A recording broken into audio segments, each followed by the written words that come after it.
ഇത് കണ്ടോ? ഇതെവിടെ കിട്ടി? ഇതാ നാഗവല്ലിയുടെ ചിലങ്ക.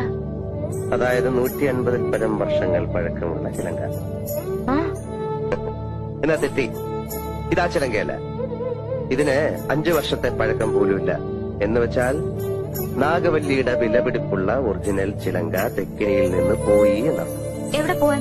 ഇത് തന്നെ ആണെന്ന് തോന്നാം, പക്ഷെ ഒറിജിനൽ അല്ല. ചുമ്മാ ഇരി സണ്ണി. പുരാവസ്തു ഗവേഷണം എന്നും പറഞ്ഞ് ഞാനും കുറച്ചു വർഷം ഉറപ്പ് അടച്ചതാ. ഇത് അത് തന്നെയാ. ഗംഗയ്ക്കൊരു ചുക്കും അറിയില്ല. ഇത് നാഗവല്ലിയുടെ ചിലങ്കയല്ല. അതെ അതെ അതെ. അല്ലെങ്കിലോ? ആണെങ്കിലോ? അല്ലാന്ന്. അതെന്ന് എന്നാര് പറഞ്ഞു? ഞാൻ പറയുന്നു. ഞാൻ ഇതൊക്കെ കുറെ പഠിച്ചിട്ട് തന്നെ. അങ്ങേപ്പുറത്ത് പോയി പഠിച്ചിട്ടാ ഞാൻ പറയുന്നത് ഇത് നാഗവല്ലിയുടെ ചിലങ്കയല്ല. ചുമ്മാ കിടന്ന് തർക്കിക്കാതെ. ആരെ തർക്കിച്ച്? ഞാനാണോ? പിന്നെ ഞാനാണോ? ഞാൻ 1000 തവണ വ്യക്തമായി തെളിയിക്കാം, ഇത് നാഗവല്ലിയുടെ ചിലങ്കയല്ല. ഗംഗയ്ക്കൊരു കുന്തം അറിയില്ല. എനിക്കോ? എനിക്കോ? എനിക്കോ?